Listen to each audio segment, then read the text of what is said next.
গ্রিসে দাবানলের আগুন নেভাতে গিয়ে আকাশে দুটি হেলিকপ্টারের সংঘর্ষ হয়েছে। এতে প্রাণ গেছে 2 ক্রু সদস্যের।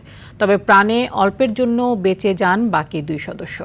শুধু গ্রিস নয়, দাবানল ও তীব্র খরায় বিপর্যস্ত ইউরোপের একাধিক দেশ। গ্রিস প্রতিনিধি প্রদীপ কুমার সরকারের তথ্য ও চিত্রে বিস্তারিত জানাচ্ছেন আব্দুল মালিক। গ্রিসে দাবানলে বিপর্যস্ত অবস্থায় ঘটল মর্মান্তিক এক ঘটনা।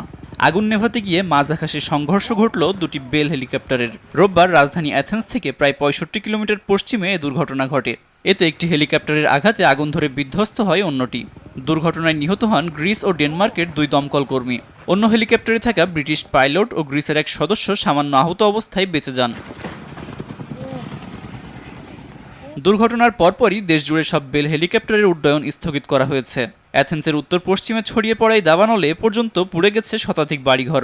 পের্তো জার্মানো, স্পাথা, ফকিদা, মেগারা ও কেফালোনিয়া দ্বীপপুঞ্জের বিস্তৃত এলাকায় গত 72 ঘন্টা ধরে আগুন নিয়ন্ত্রণে লড়ছে 5 শতাধিক দমকল কর্মী।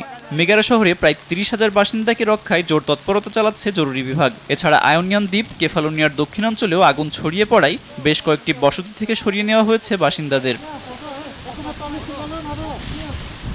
শুধু গ্রিসই নয়, দাবানলের কবলে পড়েছে ফ্রান্স ও স্পেনও। ফ্রান্সের দক্ষিণ পশ্চিমাঞ্চলীয় ভার অঞ্চলে বাতাসের দিক পরিবর্তনে আগুন ছড়িয়ে পড়েছে দুর্গম বনাঞ্চলে। স্পেনে গত 1 সপ্তাহ ধরে চলা দাবানল অনেকটা নিয়ন্ত্রণে এলেও কাসেরেস প্রদেশে নতুন করে আগুন লাগায় সরিয়ে নেওয়া হয়েছে হাজারখানিক বাসিন্দাকে। এদিকে খরা ও পানির স্তর নেমে যাওয়ায় সংকটে পড়েছে দানিয়াবু ও রাইন নদী তীরবর্তী দেশগুলো। হাঙ্গেরিতে দানিয়াবের পানি এতটাই কমেছে যে গত 4 দশকেরও বেশি সময়ে প্রথমবারের মতো বন্ধ করতে হয়েছে দেশটির একমাত্র পারমাণবিক বিদ্যুৎ কেন্দ্র। এছাড়া রোমানিয়া ও সার্বিয়ার অংশেও কমেছে পানির স্তর।